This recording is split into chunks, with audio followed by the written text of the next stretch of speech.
Bonjour à tous. Alors, l'accès aux minerais, c'est ce qui nous préoccupe. L'Union européenne face au défi de la dépendance chinoise. D'abord, parlons de Orano, oui. Et de la France, face surtout à la fragilisation des approvisionnements stratégiques. Oui, René, la France, dont le modèle énergétique repose largement sur le nucléaire, est aujourd'hui confrontée à une fragilisation croissante de ses chaînes d'approvisionnement en minerais stratégiques, en particulier l'uranium, ressource centrale pour les activités du groupe Orano, longtemps sécurisé par des partenariats miniers historiques, notamment en Afrique. Ces approvisionnements sont désormais exposés aux tensions géopolitiques, aux bouleversements politiques dans certaines zones de production et à la concurrence accrue des nouveaux acteurs internationaux. Les difficultés rencontrées par Orano illustrent ainsi une réalité plus large. L'accès aux ressources naturelles est devenu un enjeu de souveraineté énergétique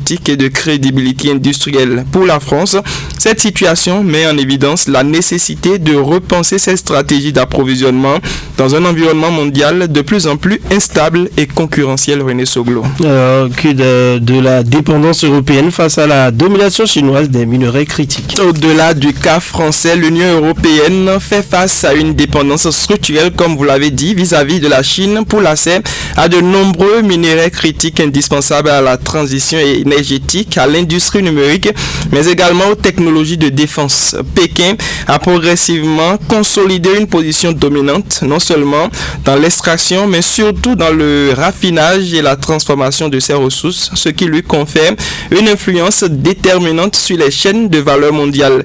Cette situation expose, il faut le dire, l'Europe a des risques économiques et géopolitiques majeurs, notamment en cas de restriction d'exportation ou de tensions diplomatiques. Et dans ce contexte, la dépendance de la Chine apparaît comme une vulnérabilité stratégique qui limite la capacité de l'Union européenne à sécuriser durablement son développement industriel et technologique. Et l'Union européenne en quête d'autonomie stratégique face à l'influence de la Chine. Oui, consciente de ces vulnérabilités, l'Union européenne a engagé plusieurs initiatives visant à réduire sa dépendance à l'égard de la Chine et à renforcer son autonomie stratégique dans le domaine des minerais critiques. Cette démarche repose essentiellement sur la diversification des partenariats avec des pays producteurs, le soutien aux projets miniers et industriels sur le territoire européen, ainsi que le développement du recyclage et des capacités locales de transformation.